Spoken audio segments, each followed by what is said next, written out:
In 1462, the most powerful army on earth, the Ottomans marched north and began to fear the dark. Sultan Mehmed II expected obedience. They expected tribute.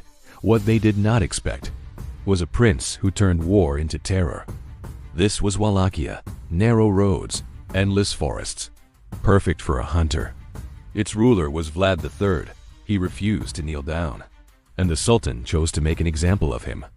But Vlad was not preparing a battle. He was preparing a nightmare that walks behind an army. In 1462, the balance of power in Eastern Europe appeared settled. The Ottoman Empire stood at its peak, fresh from the conquest of Constantinople, its armies hardened by decades of expansion. Sultan Mehmed II commanded nearly 100,000 soldiers experienced, disciplined, and confident in inevitable victory. Across the Danube lay Wallachia, a small principality with barely 10,000 defenders, limited resources, and no realistic hope of surviving a direct confrontation. By every conventional measure, this campaign should have been brief. A rapid advance, a decisive battle, and submission would follow. But numbers alone do not decide every war. Geography, fear, and leadership shape outcomes long before swords collide. And in Wallachia, those elements favored a ruler who understood that survival required something far more dangerous than strength. Vlad III did not intend to meet the Ottomans on open ground. He understood that such a battle would mean annihilation. Instead, he chose a method designed to erode the enemy before a single major clash could occur. His strategy relied on mobility, surprise, and psychological pressure. Villages were evacuated. Crops were destroyed. Wells were poisoned. Every mile the Ottoman army advanced increased its vulnerability. Vlad transformed Wallachia itself into a weapon, denying comfort, stability, and certainty. There would be no safe camps, no predictable routes, and no sense of control. The invading force marched forward, but each step deeper into the land tightened the trap. This was not resistance meant to win battles. It was resistance meant to break the enemy's will. As the Ottoman army pushed deeper into Wallachia, something unfamiliar set in. The nights became hostile. Small groups of soldiers vanished without warning. Horses were found cut loose. Supply wagons burned silently in the darkness. Attacks came suddenly and ended before alarms could spread. There were no clear battle lines, no visible enemy formations, only confusion. Sleep became dangerous. Guards began firing at shadows. Discipline weakened as fear replaced confidence. Rumors spread faster than orders. Soldiers whispered about an unseen ruler who struck only when the sun disappeared. Each night passed without rest, and each morning the army woke more exhausted than the last.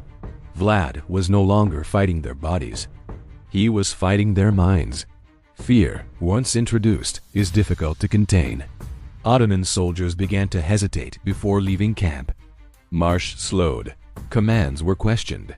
Every forest edge felt like an ambush waiting to happen. Vlad's reputation grew with each encounter, magnified by uncertainty and exhaustion. His name spread through the ranks not as a man, but as a presence. An enemy who never fought fair and never appeared when expected. What had begun as a confident invasion now resembled a cautious crawl through hostile territory. The Ottomans still outnumbered their enemy. They still held overwhelming strength. But strength means little when morale collapses. And in Wallachia, morale was bleeding away one night at a time. By mid-June, the Ottoman army no longer welcomed nightfall. Darkness no longer meant rest. It meant uncertainty, tension, and the fear of what could move unseen. Vlad had waited patiently, allowing exhaustion and fear to weaken his enemy. Only when discipline began to crack did he finally begin to move. This was not a random strike. Vlad had chosen his target carefully, the very center of Ottoman command, where one death could change everything. Without warning, silence shattered. Flames rose, orders collapsed, and in seconds, the most powerful army in the world fell into chaos. On the night of June 17, 1462, Vlad launched one of the most daring assaults of the medieval era. Under cover of darkness, his forces penetrated the Ottoman camp, bypassing outer defenses with speed and precision. The objective was not mass slaughter, but decapitation. Vlad aimed directly for the command center, hoping to kill Sultan Mehmed II and collapse the invasion in a single stroke. Fires spread rapidly. Shouts echoed through the camp. Soldiers awoke to confusion, unable to distinguish attackers from their own ranks. Orders conflicted. Units collided blindly in the dark. For hours, the Ottoman army ceased to function as an organized force. Though Mehmed survived, the psychological impact was devastating. The unthinkable had occurred. The enemy had reached the very core of Ottoman power. Militarily, the night attack failed to achieve its ultimate goal. Mehmed II escaped, protected by confusion and loyal guards. By conventional standards, the Ottomans could claim survival, but war is not judged solely by outcomes on paper. The attack shattered the illusion of control. An army that believed itself untouchable had been infiltrated, disrupted, and humiliated in its own camp. Confidence collapsed. Suspicion spread through the ranks. Officers questioned security. Soldiers questioned leadership. The sense of inevitability that once defined the Ottoman advance was gone. Vlad had not destroyed the army. He had destabilized it, and that instability would prove far more dangerous than any battlefield loss. As the Ottoman army resumed its advance, it encountered a sight designed to end resistance altogether. Thousands of bodies impaled along the road, arranged with deliberate precision. The display stretched for miles, transforming the landscape into a warning. This was not random cruelty. It was calculated terror. Vlad understood the psychology of invaders. He knew fear could succeed where weapons failed. The message was unmistakable: continue forward and face annihilation. Retreat and survive. Even hardened veterans struggled to comprehend what they saw. The march halted. Silence replaced commands. For the first time, the invading force confronted the possibility that victory itself carried unacceptable cost. Sultan Mehmed II was a conqueror, not a coward. But he was also a strategist. Facing an enemy who refused conventional battle, controlled the terrain, and weaponized fear, he recognized the limits of force. Wallachia could be occupied only at enormous cost. Supply lines were compromised, morale was broken. The campaign no longer justified its risks. The Ottoman army withdrew, not in defeat, but in recognition of reality. Vlad had achieved the impossible. With inferior numbers and resources, he forced one of history's greatest armies to abandon its objective. The lesson was clear: power alone does not guarantee victory. Control of fear can decide empires. The Ottoman army finally turned south, leaving Wallachia unconquered. The withdrawal was orderly, but it carried something: new hesitation and the memory of a land that refused submission. Vlad had not defeated the Ottomans through open battle. He had shattered their certainty, proving that power could be stalled by fear alone. Stories of Wallachia spread across borders and courts, carried by merchants and envoys. Each retelling magnified the warning left behind. Europe listened carefully, not because an empire had fallen, but because one had been forced to stop. In military terms, the campaign of 1462 ended without a decisive battle. No city fell. No treaty was signed. Yet the outcome was unmistakable. Wallachia remained unconquered. The Ottoman Empire, accustomed to momentum and submission, had been forced to withdraw by an enemy it could not pin down or intimidate. Vlad's methods were extreme, but they achieved their purpose. He preserved his principality against overwhelming odds. The land itself bore scars of the campaign-abandoned villages, devastated fields, and a population shaped by survival rather than victory. This was not triumph celebrated with parades. It was endurance purchased at enormous cost. Vlad III's reputation did not remain confined to the battlefield. Accounts of his actions spread across Europe, amplified by travelers, diplomats, and chroniclers. Some portrayed him as a defender of Christendom, a ruler who stood where others submitted. Others depicted him as a monster, defined solely by cruelty. Both images contained truth, and both served a purpose. Vlad understood that fear traveled farther than armies. His name became a warning, a deterrent that reshaped how enemies approached his land. In an era where power was measured by conquest, Vlad demonstrated that reputation itself could alter strategic calculations. For Sultan Mehmed II, the Wallachian campaign was not a humiliation, but a lesson. He had conquered Constantinople through force and innovation, yet Wallachia required something different. The campaign revealed the limits of numerical superiority when confronted by terrain, attrition, and psychological pressure. Mehmed would continue expanding his empire elsewhere, choosing targets where momentum could be sustained. Wallachia, under Vlad, no longer fit that calculation. It was not weakness that halted the Ottomans there, but cost. And cost, to an empire, can outweigh ambition.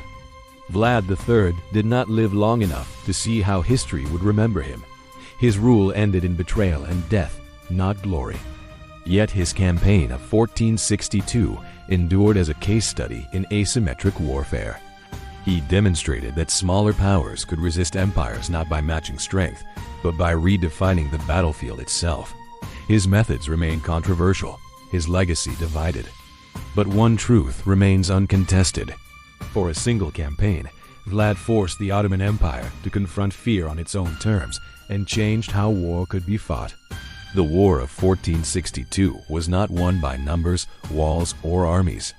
It was won in the mind, where fear, once planted, never truly disappears. The war ended without conquest, but its consequences did not end with the retreat of armies. What followed would reshape how one ruler was remembered forever. Vlad returned to a land hardened by fear, scarcity, and constant threat. To rule it, authority could not hesitate, soften, or be questioned. Order was restored quickly and publicly, without mercy or delay, because in Wallachia, hesitation meant rebellion, and rebellion meant collapse. Punishment was displayed openly, transforming fear into a permanent warning meant to be remembered long after the act itself. Vlad's rule after 1462 relied on a principle he believed essential to survival. Fear, once established, reduced the need for constant violence. Punishment was not designed for revenge, but for deterrence. Criminals, traitors, and rivals faced consequences meant to be remembered by all who witnessed them. This approach stabilized Wallachia internally, but it also ensured that stories spread beyond its borders. What protected Vlad at home would later condemn him abroad. Context rarely survives distance, and fear travels faster than explanation. Merchants, envoys, and travelers carried stories of Vlad across Europe. Each retelling sharpened brutality and erased necessity. Audiences far from the frontier heard only fragments, acts without cause, punishment without threat. Vlad ceased to be a ruler defending a dangerous border and became a figure of cruelty defined by rumor. Fear no longer served strategy. It became entertainment, consumed by people who would never face the realities that produced it. In German cities, early printers transformed rumor into permanent record. Illustrated pamphlets exaggerated violence and stripped away political context. Vlad became less a man and more a spectacle. These images reached audiences who had never heard of Wallachia, but who now feared its ruler. The printing press ensured that distortion could be repeated endlessly. History no longer depended on witnesses. It depended on what sold.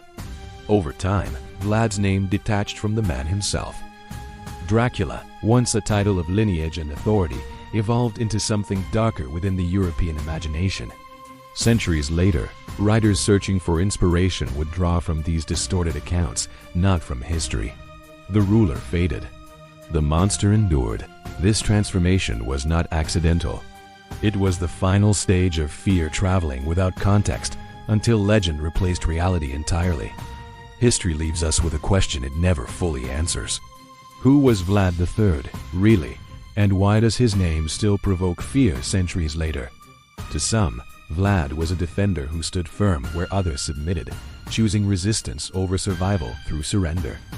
To others, he was cruelty given authority, fear elevated into policy, punishment transformed into spectacle. In truth, Vlad was a ruler shaped by an age where mercy invited destruction and hesitation meant extinction. Judging Vlad III without understanding his world risks misunderstanding him entirely. 15th century Eastern Europe was not governed by modern concepts of law or restraint. It was a frontier between empires, faiths, and ambitions.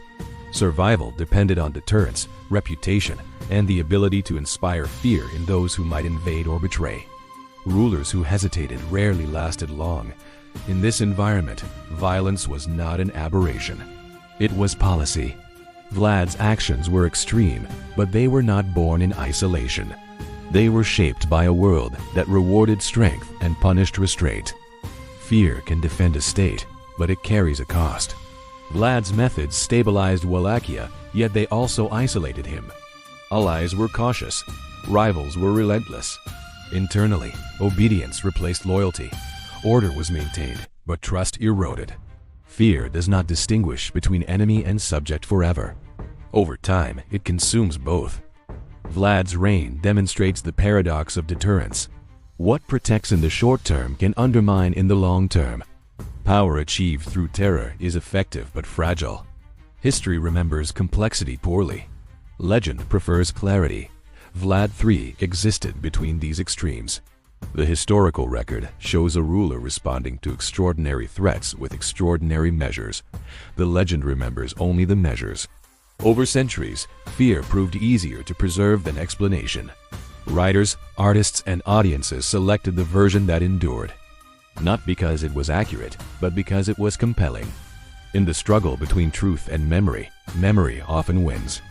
So how should Vlad III be remembered? Not as a hero, nor as a monster alone. He was a product of his time, wielding fear as both shield and weapon. His choices preserved his land, but at a moral cost that echoes through history.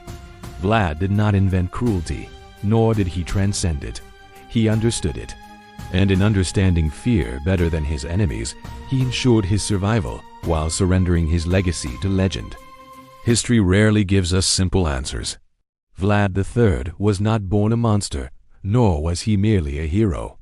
He was a ruler shaped by fear, survival, and a world where mercy often meant destruction. So the question remains, was Vlad III a defender of his land? Or a warning of what power becomes when fear is the only language left? Tell us what you think in the comments. And if you want more untold history, where myths are stripped back to the reality beneath them, subscribe to the channel.